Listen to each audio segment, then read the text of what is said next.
La Voz del Derecho presenta Panorama Económico. Los hechos, las cifras, las medidas oficiales, el sistema cambiario, monetario y crediticio. Dirige y conduce Luis Alberto Ávila.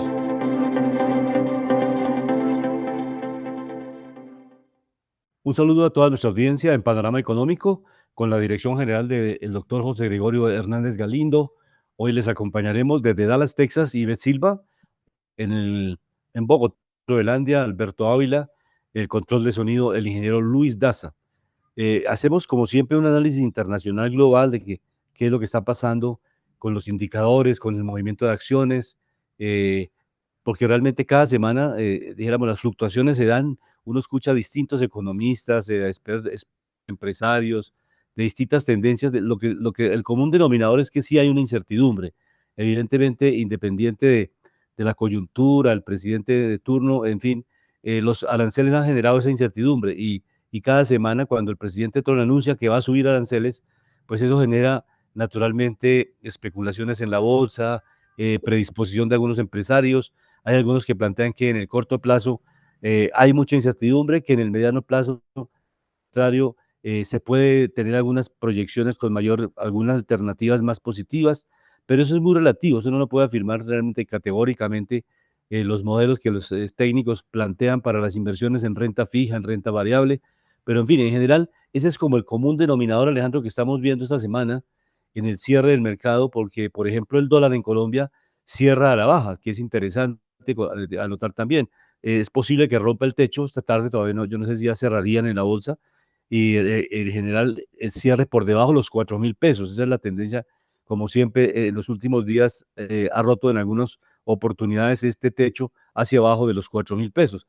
Entonces, esas tendencias hay que analizarlas y ver qué está pasando, porque realmente no es que Colombia en este momento tenga un superávit, por lo menos en exportaciones, muy grande, pero sí se dan otros factores. Por ejemplo, desde luego el tema de Estados Unidos, que allí en Estados Unidos, repito, el tema de los aranceles ha generado una volatilidad del dólar. Ese es uno de los factores que también inciden a nivel global en el precio de esta moneda. Entonces, veamos de este punto, de este ángulo, lo que está pasando esta semana, porque realmente cerramos una semana también con alguna volatilidad. Repito, el dólar va a cerrar, por lo menos la tendencia es que es posible que baje los 4.000 pesos. ¿Cómo lo ve usted, Alejandro, en este análisis que hacemos todas las semanas en Panorama Económico?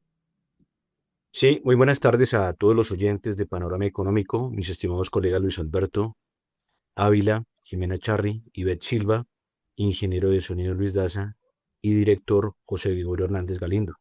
Estábamos mirando precisamente el tema internacional entre Estados Unidos y China, las negociaciones, en donde el secretario de Estado, Marco Rubio, citaba precisamente a sus contrapartes de llegar a arreglos para que se quiten muchas trabas precisamente al comercio, a ciertos sectores que se sabe que China tiene restringidos. Esto por parte del Partido Comunista que rige China y también mirando el tema que se está dando con Brasil, que también se quiere que también se está generando una presión con estos aranceles para que este grupo del BRICS también no empiece a hacer contrapeso a los Estados Unidos, esto en el tema del dólar, que es tan importante. Recordemos que una de las armas, una de las estrategias y de las riquezas que tiene Estados Unidos es que su dólar le da mucha fuerza, fortaleza económica y le da mucha viabilidad. En el tema de los indicadores, como lo decía Luis Alberto, hay comportamiento mixto, pero Luis Alberto, lo que veníamos viendo la última semana, los tres índices macro de los Estados Unidos están algunos por encima, están haciendo nuevos máximos históricos y otros están dentro de sus máximos históricos.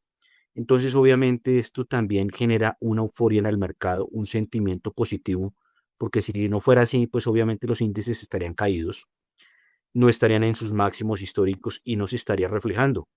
Veíamos que la semana anterior, en el transcurso de esta semana y la anterior, Nvidia había alcanzado la capitalización de mercado por encima de los 4 billones de dólares. Esto, término matemáticas, esto es una muy buena noticia para el mercado de los Estados Unidos, es una muy buena noticia para los sectores de la economía, para el sector tecnología, porque pues 4 billones de pesos, 4 billones de dólares, corrijo, es prácticamente la economía de Alemania. Entonces, Solo una empresa tiene esa capitalización de mercado, es lo que vale la empresa. Y vemos que su presidente, Jensen Huang, precisamente ha tenido muy buena visión. Recordemos que esto es una compañía de los Estados Unidos y es una de las grandes, esto junto con Google, recordemos otra de las grandes, Microsoft, Amazon, Meta, que está invirtiendo también mucho en tecnología, en lo que tiene que ver inteligencia artificial, Microsoft a su vez, también nuevas empresas que se vienen como la de la de Sam Altman, que es otro de los pioneros que viene mucho trabajando en este sector. Y recordemos pues que Estados Unidos es pionero en esta tecnología y tiene grandes empresas precisamente peleando y compitiendo con esto. Vemos en próximos meses qué va a pasar precisamente con esta mecánica de los aranceles para generar una presión para poder negociar y que Estados Unidos siga arreglando el desbalance comercial que tiene, que es tan fuerte.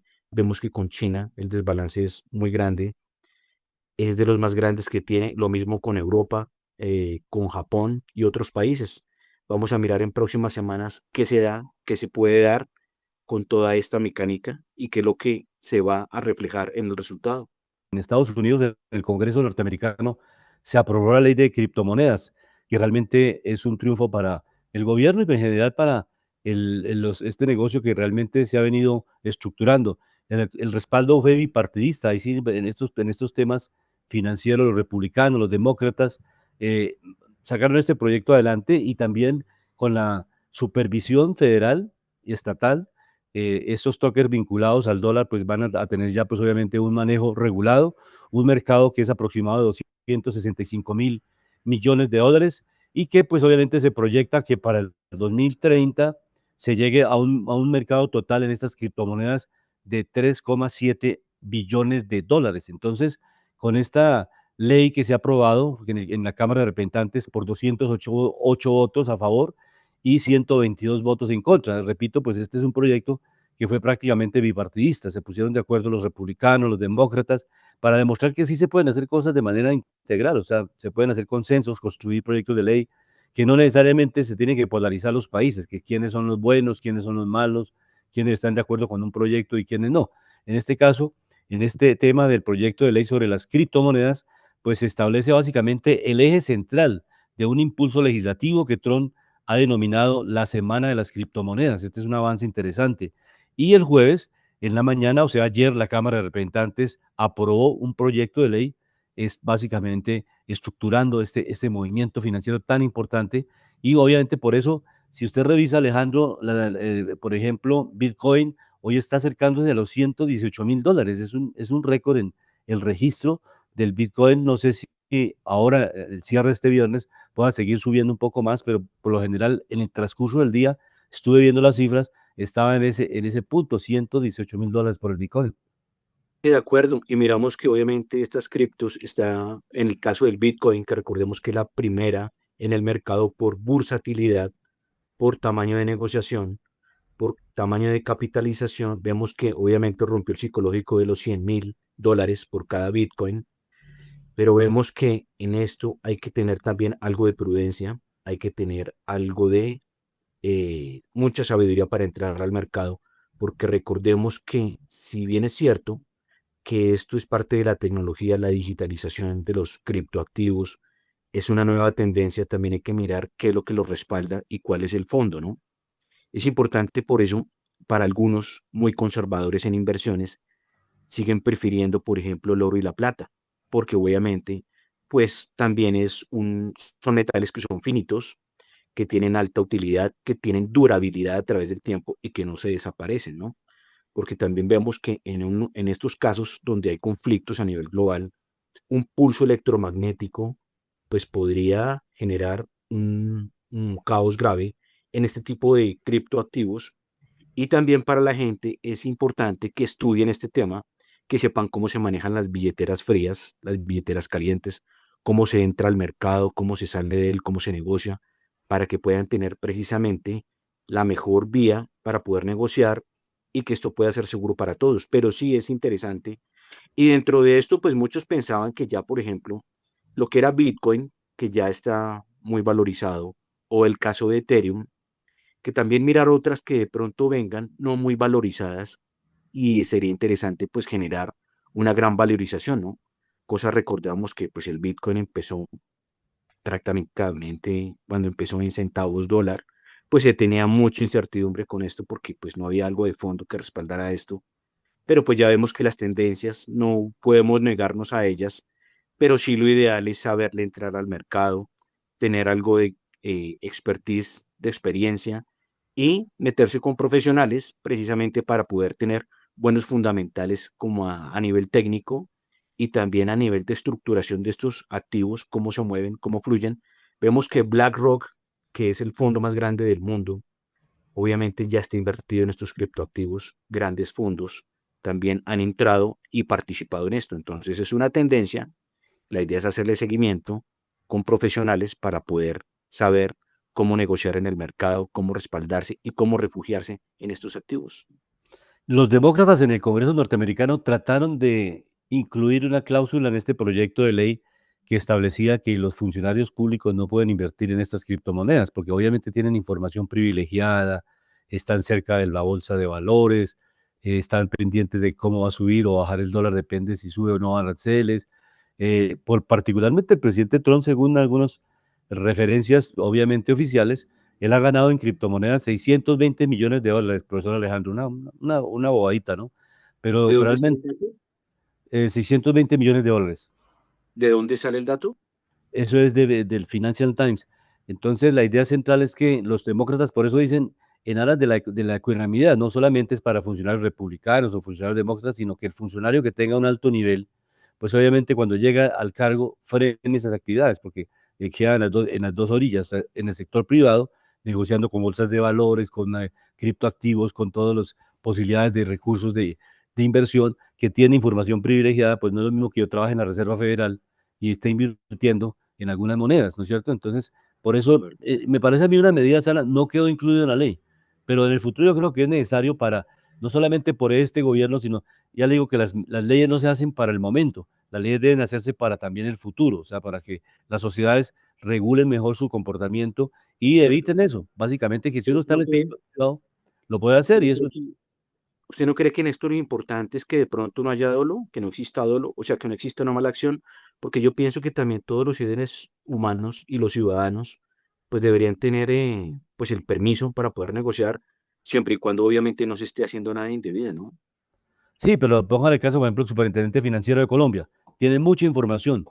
Obviamente puede hacer unas inversiones y manejar muchos recursos que le favorecen. Entonces está haciendo con información privilegiada, posición dominante, pues manipulando un mercado. En un momento determinado puede decir, bueno, nosotros sabemos que la tasa de interés va a subir porque la Junta Directiva me pasó el dato que va a subir la tasa de interés, vámonos a invertir en tal moneda, en tal activo, porque ese activo se va a fortalecer por esa medida que va a tomar el gobierno. No lo saben sino ellos porque De están acuerdo. tomando las decisiones. A eso es que me refiero. No Sí, de tanto. acuerdo. Aunque eso prácticamente, pues Luis Alberto, aquí en la práctica eso se hace, ¿no? Lo que pasa es que obviamente, pues no se dice. Está disfrazadito. Sí, de acuerdo. Pero yo sí digo una cosa, yo digo mientras que no exista un dolo, una acción negativa, algo para dañar a algo, a alguien o al mismo mercado, pues pienso que también se debería dar cierto grado de libertad, ¿no? Por ejemplo, veíamos que Elon Musk también participaba mucho en este mercado de criptoactivos y también otros millonarios.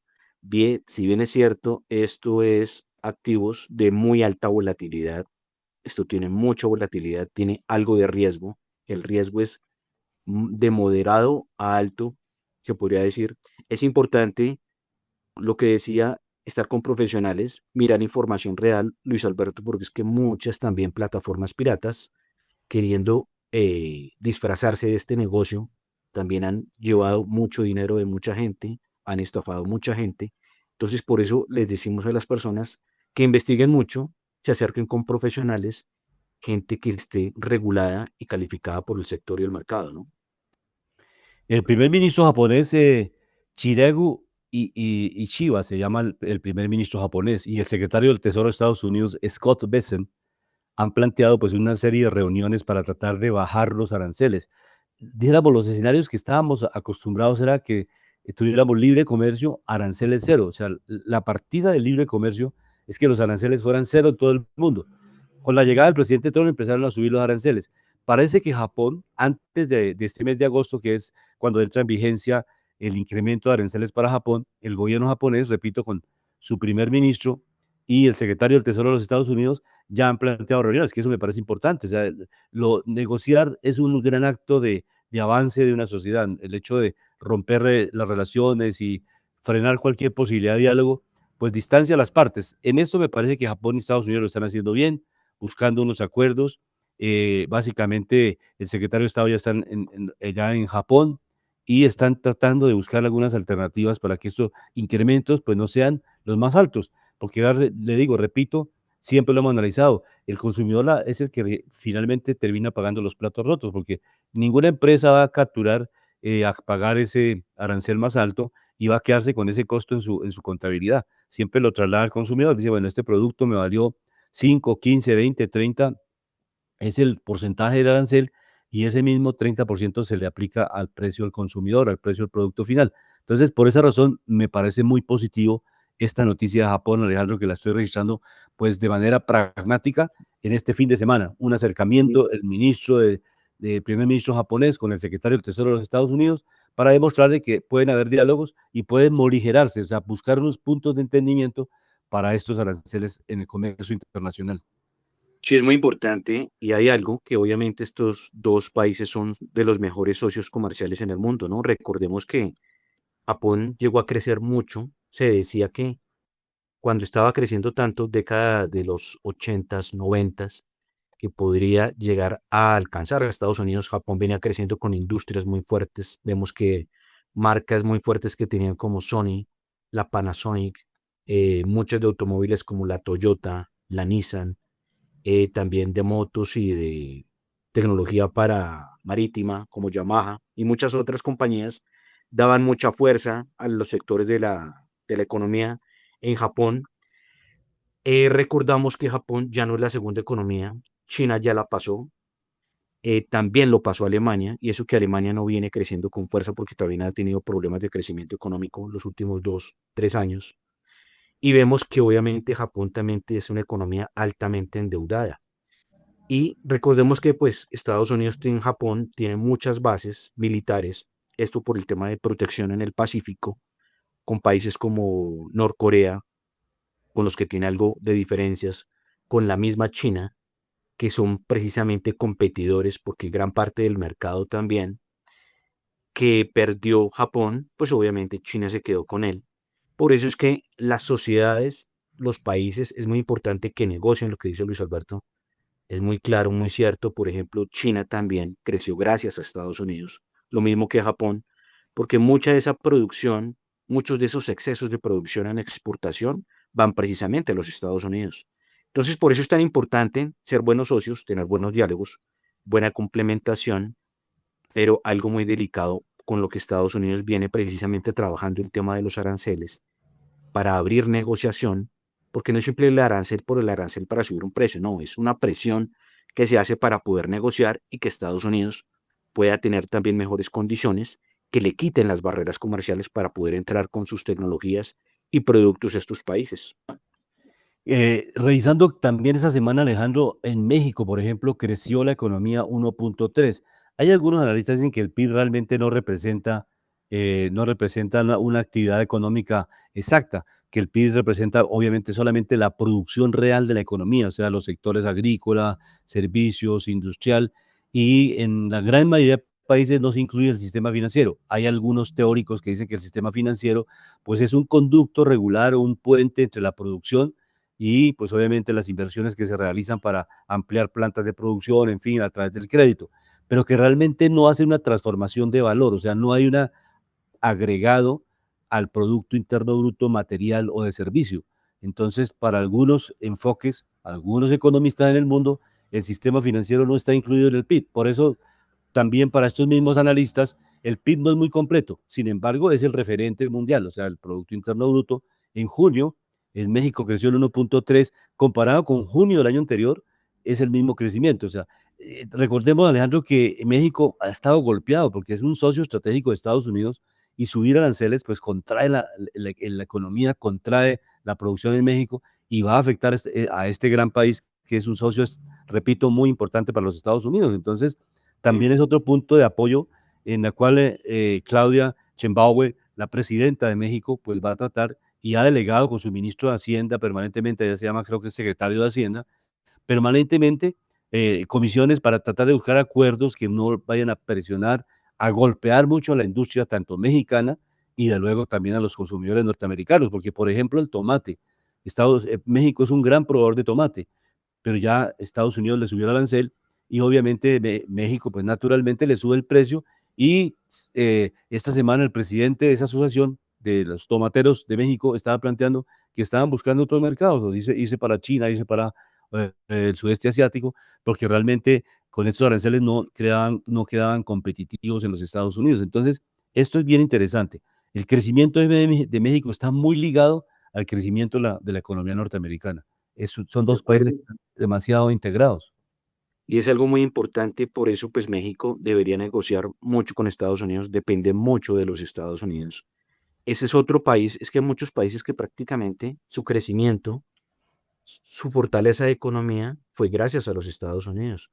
Recordemos que México era el segundo socio comercial de los Estados Unidos, ya pasó al primer lugar, pasó a China como primer socio comercial de los Estados Unidos. Entonces yo digo que son de las relaciones que hay que cuidar mucho, deben trabajar como amigos, deben de ser muy leales, fortalecerse mutuamente, porque una de las cosas que ha pedido el gobierno de los Estados Unidos a México es controlar mucho el tema de la droga, los cárteles, porque se sabe que el gobierno mexicano está permeado por los cárteles, porque estos cárteles, en cambio de disminuir su poder, siguen creciendo, tienen mucha fuerza, tienen permeado al Estado, ya están en muchos sectores, industrias, ya tienen muchas zonas de Estados Unidos prácticamente, donde ellos gobiernan, manejan muchas cosas.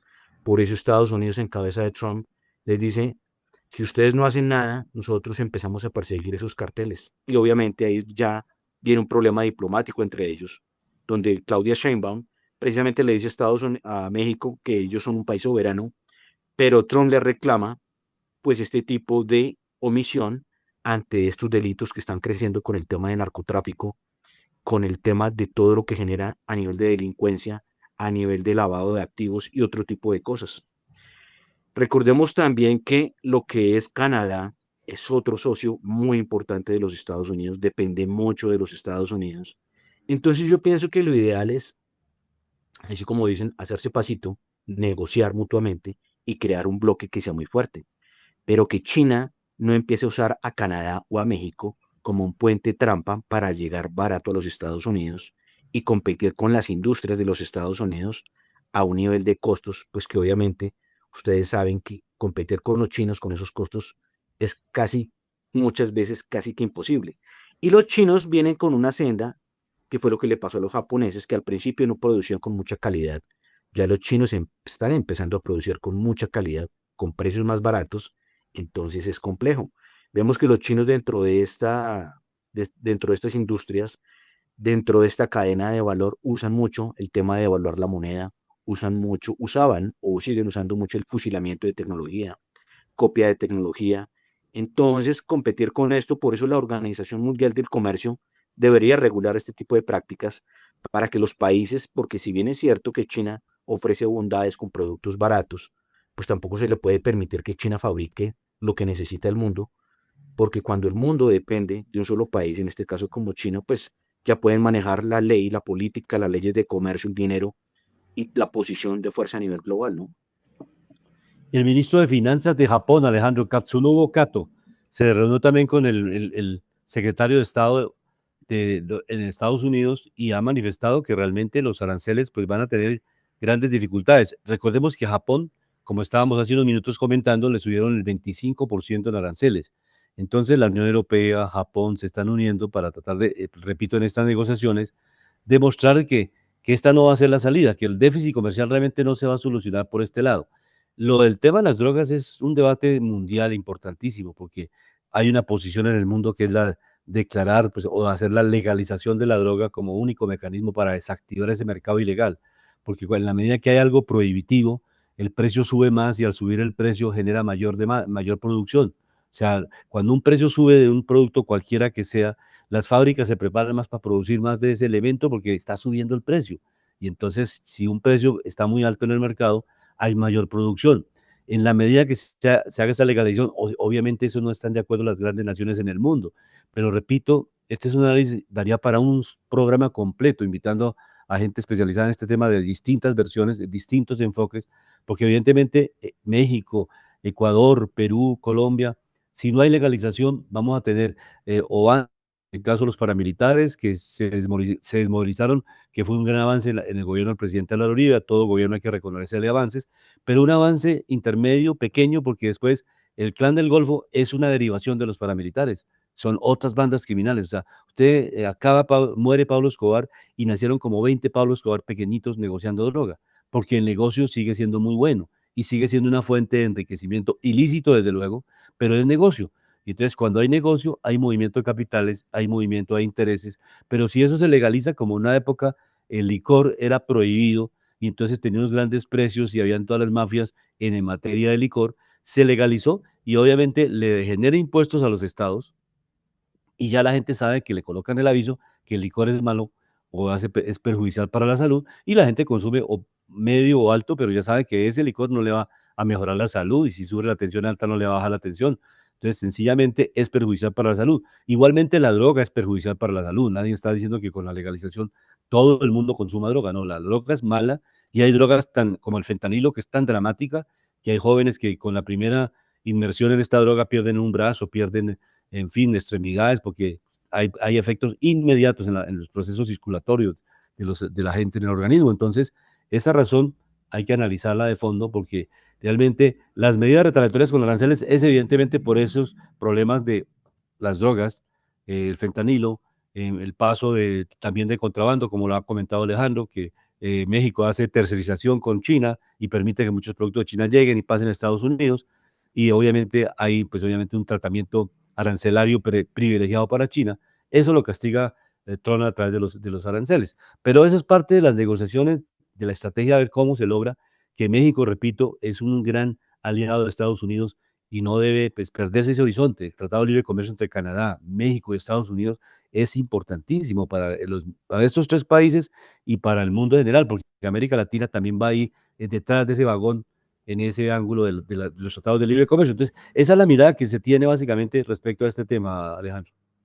Sí, de acuerdo, es muy importante, como decíamos, trabajar como socios porque ese es el camino, es el horizonte, tanto de Canadá como México, que son sus vecinos próximos, que son de sus principales socios comerciales, y que también es Estados Unidos hable con Latinoamérica para que también se pueda crear en Latinoamérica un desarrollo y que ya esa manufactura que tiene Asia de pronto pueda pasarse a Latinoamérica, donde sería interesante generar polos de desarrollo, generar un buen bloque, pero que también los países de América Latina tengan una buena visión de cómo ser socios con Estados Unidos. Vemos los casos, lo hablábamos, el caso de Corea, que salió con los Estados Unidos, salió de la pobreza, llegaron a desarrollarse mucho, el caso de Japón, el caso de Singapur, que lo nombramos tanto en estos programas, que Singapur es uno de los referentes a nivel global por tema de PIB per cápita, es uno de los países que más registra PIB per cápita con Irlanda, con Noruega, con países del Medio Oriente, donde están mostrando precisamente cómo volverse desarrollados, cómo manejar bien las finanzas públicas, cómo ser países con viabilidad y cómo ser países precisamente sostenibles, no solo en una década, sino a 50, a 100 años. Vemos que Arabia Saudita está haciendo muchas reformas, quiere parecerse a algo a lo que está haciendo Emiratos Árabes Unidos y Qatar, que son países que se deslindaron de su dependencia a las energías fósiles y también crearon muchas salas de comercio, de desarrollo, de sectores financieros fuertes, de sectores logísticos también fuertes.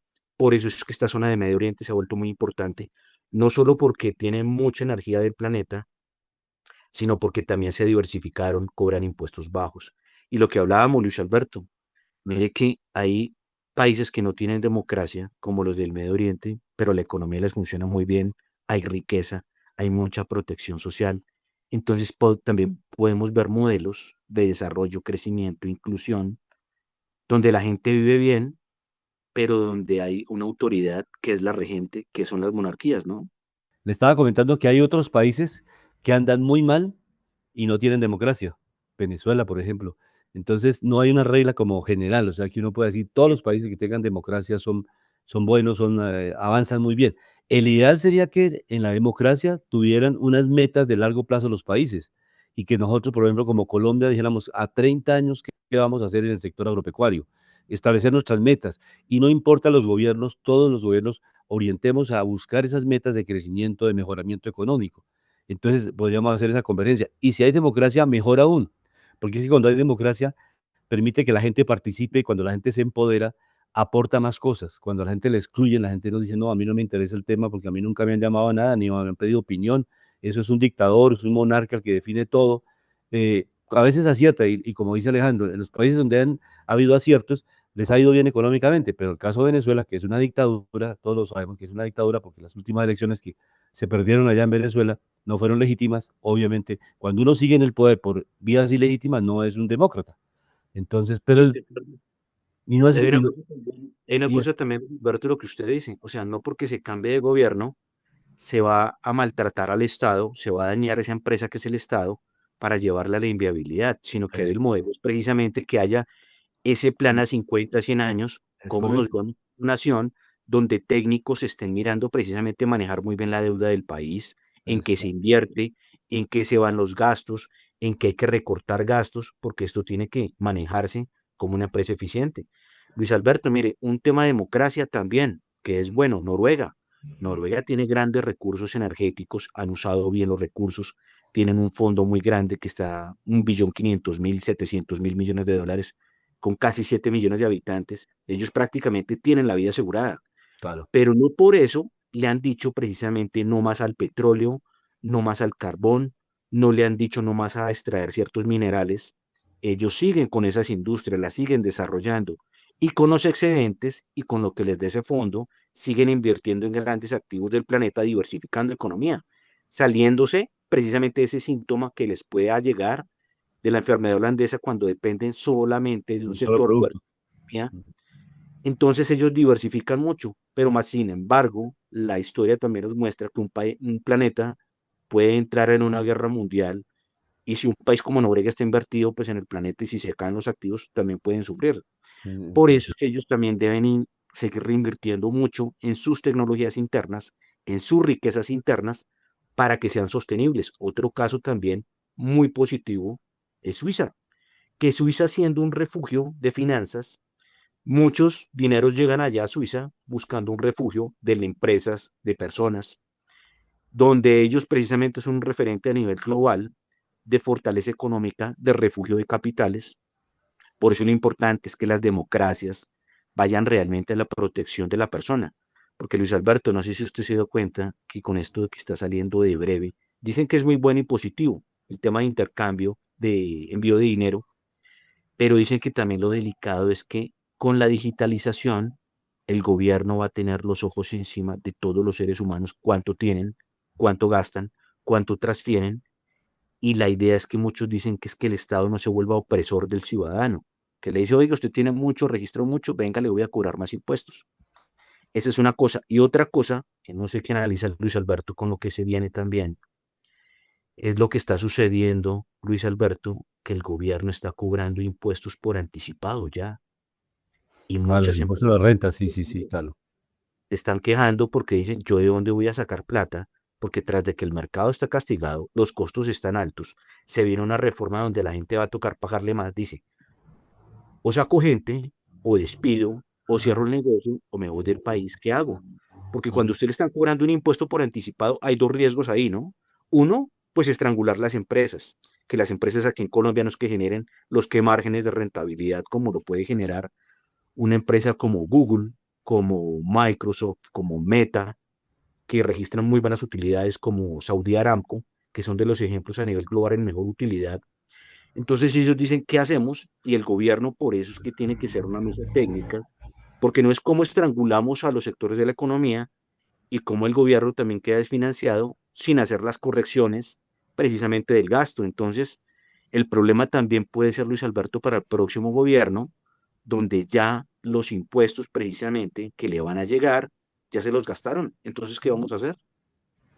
Sí, es una situación compleja y no solamente este gobierno, o sea, la pandemia también nos exigió recursos para atender la pandemia, bien o mal, pero de todas maneras se fueron 70 billones ahí en atender la pandemia.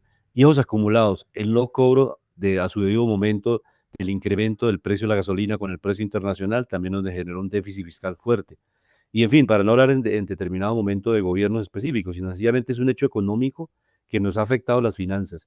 Y como lo acaba de comentar, para el próximo gobierno, pues también va a tener un reto muy grande porque hay unos gastos corrientes que son recurrentes. No puedo parar la nómina del magisterio, los médicos, no puedo parar las inversiones, las mínimas, las básicas que se tienen en mantenimiento de la infraestructura, el sistema eléctrico, las carreteras, eso, el gasto militar no se puede paralizar, inclusive se requiere incrementar el gasto militar frente a los temas de inseguridad. O sea, cualquier candidato o candidata en el próximo gobierno le tiene que dar prioridad, no porque vaya a solucionar el problema, porque, repito, el tema de las drogas es un tema transversal y eso no lo va a arreglar un gobierno. En México, en Perú, el narcotráfico tiene por encima del gobierno, se volvió una transnacional que domina varios países, a Ecuador, a Perú, a México, a Colombia.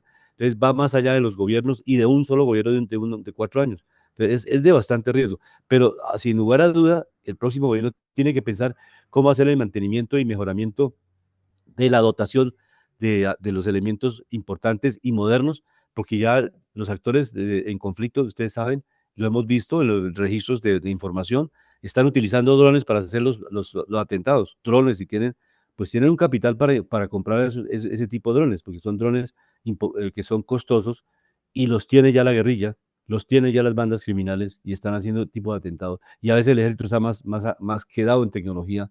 Los mecanismos de antidrones es un fusil que dispara cada media hora a ver si tumba 30 drones. Entonces, pues cuando llegue ese fusilito a disparar, pues ya no le funcionó, ya el ejército no tiene esa batería tecnológicamente moderna para en un momento determinado contener un atentado con drones que ya se están haciendo en el país. Ya no es la época de los cilindro bombas, de las papabombas en las universidades, en las puertas de las universidades. Ya están utilizando alta tecnología estos grupos alzados en armas. Entonces, para eso se requiere plata. El próximo gobierno tendrá que hacer eso. Pero le vamos a dar la bienvenida a Ivette Silva, nuestra querida compañera en Panorama Económico, para que nos cuente. Hay algo, Alejandro, antes de que entre Ivette, que es también algo transversal. Así como el presidente Petro aquí en Colombia no debe intervenir, no debe maltratar a los miembros de la Junta Directiva del Banco de la República de Colombia, ni al gerente, porque es una entidad que la Constitución de 1991 se creó como una entidad independiente. No depende del gobierno, no es una persona que se puede remover como un ministro, que después de ese ministro se va y nombra a su ministro por 6 meses. Los miembros de la Junta Directiva tienen un periodo fijo y tienen una reelección, o sea que pueden durar máximo 8 años en el cargo de miembro de la Junta Directiva del Banco de la República. No dependen del presidente ni de ningún ministro, entonces no se puede cambiar. Esto mismo está pasando en Estados Unidos y nos lo va a comentar Ivette con el Jerome Powell, que pues obviamente el presidente Trump dice que lo va a cambiar, ya no quedan sino 6 meses, y eso lo que le genera es más incertidumbre al mercado, porque se anuncia esto y obviamente inmediatamente empieza el problema del desplome en las bolsas. Pero escuchemos a nuestra querida compañera Ivette Silva, desde Dallas, Texas. Buenas tardes, un placer acompañarlos y un saludo especial para la audiencia de Panorama Económico. Esta semana hay dos noticias relevantes, una en materia económica, dado que Donald Trump manifestó una vez más sus intenciones de pedirle la renuncia al presidente del Federal Reserve Bank, lo cual, como ya lo hemos hablado, genera pánico económico. Cada vez que Donald Trump menciona que quiere destituir a Powell, la bolsa de valores se cae. ¿Esto qué quiere decir? Que el mercado estadounidense maneja como punto de referencia de estabilidad económica el Federal Reserve Bank. Y esto solo por una razón, por la autonomía que tiene esta institución en manejar políticas económicas y en la cero interferencia que debe tener el presidente de la República en el manejo de tales políticas. Muy posiblemente Donald Trump no manifieste públicamente o diga voy a sacar a Powell, pero el problema es este. Se genera tanta como tanto acoso, tanta intimidación, tanto uso de las redes sociales, que puede llegar el punto que el mismo Powell decida renunciar y ahí es cuando veremos realmente un bajonazo en las acciones, dependiendo de la figura que Donald Trump pretenda poner en el poder a cargo del Federal Reserve Bank. Sí, les estaba comentando que este es el análisis, Alejandro, de IBET, que es interesante y repito, de manera también transversal se aplica para todos los lugares del mundo. O sea, aquí en Colombia tampoco nos gustaría que el gerente del Banco de la República, el economista Leonardo Villalba, lo cambiaran en este gobierno, porque no es del afecto del presidente de la República. Él tiene un periodo fijo de 4 años y lo puede reelegir la Junta Directiva. Ya lo reeligieron, desde luego ya lo reeligieron porque está haciendo una labor interesante. Y ellos lo que hacen es, si la inflación no cede mucho, no pueden bajar las tasas de interés al ritmo acelerado. El presidente Trump de Estados Unidos que ha dicho, quiero que bajes más la tasa de interés, y si el Jerome Powell no me hace caso, no sé qué, le pido la renuncia. Entonces eso ha generado, pues, como dice Vivet, pues pánico, incertidumbre, y pues ya en la última intervención parece que el presidente Trump ya hizo un reverso y ya no anunció por lo menos que le iba a pedir la renuncia, que lo va a sacar, sino pues es que ya quedan 6, 8 meses, pues realmente termina su periodo, hay tranquilidad, y es lo que le ha hecho a los mercados allá en los Estados Unidos. Dice, mire, a mí los aranceles me tienen preocupado, porque es que los aranceles han generado incremento de precios en los artículos que Estados Unidos importa. Si tiene un arancel mayor, pues esos artículos han subido, y yo no puedo dar la tasa de interés porque ha habido un brote inflacionario en Estados Unidos, producto de ese incremento de precios, que la causa es básicamente los aranceles. Ese es el análisis que hace Powell, y es respetable. O sea, no se trata de, por esa razón, repito, ni el presidente de Colombia ni el presidente de Estados Unidos deben, pues, tratar mal o dirigirse de manera negativa a un funcionario, porque no puede decir a una persona, mire, usted tiene que retirarse porque es que no estoy de acuerdo con su punto de vista, no puede más volver a participar en un debate porque no está de acuerdo en el punto de vista. No, la construcción del debate es eso, precisamente que haya distintos puntos de vista, pero con el respeto mutuo de las partes. O sea, muy fuertes los argumentos, muy duros los argumentos, pero cada uno sustenta el beneficio, sobre todo para la economía de los Estados Unidos. Ese es el planteamiento que nos ha hecho Iber esta tarde, muy interesante, allá desde Dallas, Texas, donde ella está radicada hace muchos años.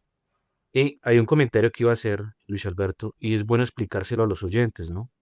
Que es que resulta que la inflación en los últimos meses en los Estados Unidos se está moviendo entre el 2 y el 3%. Como la tasa de interés está en el 4,50, ¿sí? ¿Qué es lo que pasa?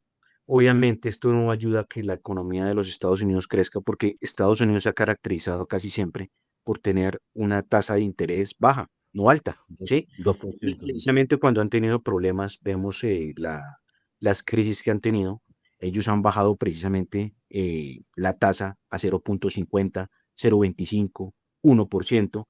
Entonces Trump dice, si la inflación está entre el 2 y el 3%, ¿sí? Que prácticamente la meta de inflación es el 2%, ¿por qué no comienzan a bajar? Obviamente Jerome Powell pues ve precisamente con nerviosismo lo del tema arancelario, pero pues hay que ver también el indicador en la realidad, que si se está acercando, pues también puede ayudar a reactivar más la economía, pues obviamente si el endeudamiento es más barato, pues no solo los hogares, las empresas y todos dentro de los Estados Unidos, pues pueden generar más consumo y más fortaleza en los sectores de la economía, pues que es algo interesante, ¿no? Y vamos al tema nacional, Alejandro, nos quedan ya unos minuticos, se nos está acabando el tiempo, pero básicamente esta semana Agroexpo estuvo en Corferias. Yo tuve la oportunidad de pasar por allá, y realmente innovación, sostenibilidad, productividad es como las tres palabras claves del sector agropecuario, porque ¿Cuál es el Colombia, sentimiento? ¿cómo? ¿Cuál es el sentimiento del sector? No, pues obviamente hay un deseo grande de crecer, de esa famosa frase que Colombia sea una despensa agrícola de América Latina y del mundo, pero no tenemos la productividad, o sea, los costos que no hemos logrado bajar. En el caso del arroz, por ejemplo, que esta semana hay paro de arroceros, tiene unos problemas crónicos complicados. O sea, si uno va a exportar arroz a cualquier país del mundo, no lo puede hacer porque el precio es más caro que el arroz que produce Pakistán, que produce China o que producen los otros países en el mundo. Entonces ya queda el arroz por fuera. O sea que el arroz, si hay en un momento determinado sobreproducción, queda completamente encapsulado en el país porque no hay salida, no se puede llevar a otro lado porque somos muy costosos frente a otro tipo de arroz en el mundo. Ese es uno de los factores. El otro es que pues, la ministra misma dice que hay que delimitar el área del arroz, o sea que planificar de que la gente no siembre más de lo que se necesita para el consumo nacional, porque si no tenemos la capacidad productiva de competir con costos globales, o sea, igual que el arroz de otra parte del mundo, pues estamos bloqueados, no vamos a hacer despensa. Solamente producimos para el consumo nacional y escasamente lo vendemos acá en Colombia. Y en otros campos también están planteando eso, o sea, como un país que está en un conflicto armado, que no tiene la infraestructura suficiente, que no tiene las carreteras terciarias, cómo los campesinos pueden trabajar, transportar sus cosechas con inseguridad como la estamos viviendo. O sea, cómo usted puede hacer un camión con café de el Tolima, de Ibagué para llevarlo a Puerto Cartagena o llevarlo a Puerto Buenaventura, si van a atracar el camión que va en el camino. Y usted como productor y exportador de café va a incumplir con esa cuota cafetera. Entonces, estamos en una encrucijada muy grande. O sea, la paz no es un problema de lujo o un problema de un capricho de un gobierno. Obviamente que la idea es que si hay alguien que no está de acuerdo y que definitivamente quiere seguir la violencia, pues obviamente el Estado tiene que ser fuerte con esos actores. Pero el ideal es mejor bajar la guardia porque la producción se está paralizando. En la medida que usted no puede transitar por el país con carga, con fletes, con personas, porque o lo secuestran o le queman la carga y es una pérdida irreparable para los campesinos. O sea, hace poco me decía un cafetero que perdió 6.000 millones de pesos en unos camiones que le quemaron el camino y se fue la carga de café que iban a exportar, o sea, varios camiones que llevaban café. Entonces, esos son ejemplos concretos de cómo el sector agropecuario tiene retos importantes, pero hay unos patrones globales, hay unos factores de contexto que están afectando muy fuertemente a la agricultura colombiana.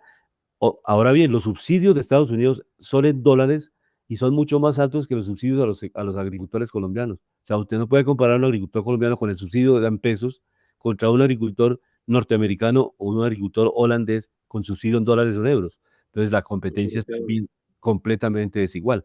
Esos son los Sí, análisis que se hacen. sí, que por ejemplo los europeos reciben mucho precisamente estos subsidios, por eso ellos también son competitivos en temas de agro, ¿no? Y Claro. son grandes exportadores en Europa. Por ejemplo, un caso de ellos es Holanda, que es un gran exportador de alimentos también siendo un país tan pequeño. Pero muchas veces esa exportación, igual que los suizos y otros, prácticamente es producción de otros países, Luis Alberto, que ellos son los que negocian la materia prima, hacen la transformación a través de industrias tan grandes como la Nestlé, por ejemplo, ¿sí? Ujú. A nivel igual que son tan fuertes en el tema de alimentos. Y es también un tema de mirar que Colombia, Luis Alberto, necesita también generarle un freno a esto, porque Colombia, ¿por qué pululan tanto los grupos al margen de la ley? Si alguien hace algo es porque siente que puede hacerlo. Entonces la ley está siendo muy permisiva con ellos y también la fuerza pública. Muchos han dicho que se ven atadas por orden del gobierno a no precisamente hacerle cerco a estos grupos al margen de la ley. Entonces, por eso es tan importante tener un Estado eficiente que cumpla su función, porque para eso se pagan los impuestos, Luis Alberto. El impuesto es precisamente a la policía, los militares, que ellos tratan de cumplir su función, pero la ley tiene que acompañarlos también para que pues el que la hace la pague cuando está dañando una industria, cuando está dañando un país, una economía y a los seres humanos, ¿no? Vamos a ver en qué para esta situación, pero es compleja, difícil. El próximo gobierno, ya falta un año de este gobierno y el reto es muy grande para la o el presidente que llegue al Palacio de Nariño el próximo año porque tiene esos retos, o sea, tiene un déficit fiscal, no hay recursos, tiene que potenciar la Fuerza Aérea, potenciar las fuerzas militares, modernizarlas tecnológicamente a ponerlas al día, porque repito, las fuerzas militares de Colombia están quedando rezagadas por el problema fiscal, o sea, no hay recursos. Entonces no es nada como la varita mágica, tiene que por eso planteaban que a nivel internacional con el Banco Mundial, con el Fondo Monetario, con estos organismos multilaterales, tiene que hacerse un acuerdo porque el único país de América Latina que tiene conflicto armado interno es Colombia, no lo tiene otros países. Entonces, De eso acuerdo. desangra recursos. Obviamente, repito, no estamos de acuerdo en que se haga un Estado indiferente, que no persiga al crimen, al delito, no. Se trata de un Estado fuerte que maneje, pero tiene que tener recursos y dotar bien a los policías. En este gobierno, por ejemplo, algo positivo, como también tiene cosas negativas cada gobierno, pero es que les dieron un salario por lo menos mínimo a los soldados profesionales, porque antes les daban menos de un salario mínimo, entonces eso no tiene sentido, que no voy a trabajar en el ejército que y un salario menos del mínimo, sin seguridad social o sin prestaciones, sin nada, la persona después de que queda minusválida, discapacitada, pues la sociedad es muy indiferente, solamente por ahí algunas cosas de gente filantrópica que hace algunos recolectan fondos para ayudarle a esos jóvenes que quedaron sin piernas, sin brazos, producto de una guerra absurda, porque es que la guerra no es fácil. Entonces, a estos jóvenes que se van al conflicto, a enfrentar a los grupos ilegales, sean de guerrilla o bandas criminales, tienen altísimo riesgo. O sea, es gente que no está solamente haciéndolo de manera muy folclórica, sino exponiendo la vida, minuto a minuto. Entonces eso es muy, muy estratégico. Y yo creo que ya al comienzo sí el gobierno falló en eso, porque evidentemente cuando estaba negociando con los grupos, les dio la orden para que en ese proceso de levantarles la orden de captura a algunos líderes de la guerrilla o de las bandas criminales, pues no los podían capturar o darles de baja en combate. Pero ahora sí, ya definitivamente el nuevo ministro de Defensa, que es militar, pues ha dicho que donde hay grupos al margen de la ley, están bombardeando. Pero ya le digo, hay aviones viejos, hay muchas cosas que hay que modernizarlas. Y finalmente el aeropuerto de Bogotá tendrá 47.000 metros cuadrados adicionales. Se va a ampliar en 47.000 metros cuadrados porque este es un hub de Sudamérica, un aeropuerto estratégico y obviamente casi 50 millones de pasajeros al año que se están moviendo, pues es un movimiento gigante y eso requiere inversiones que lo van a hacer y eso me parece positivo para la ciudad de Bogotá. Llegamos al final del panorama económico, Alejandro. Sí, es algo muy bueno, no solo para Bogotá, sino para la nación Colombia, ¿no? Que Sí. tengamos un hub logístico a nivel América, que es tan importante, y esto gracias a la industria privada, que precisamente hizo que esto sea un hub tan importante y que vaya a tener una expansión. Y unido a esto deberíamos tener una política económica que con este hub logístico vinieran muchas industrias que nos cogen de puente y ofrecerles a través de este puente muchos servicios y productos, ¿no? Que sería interesante.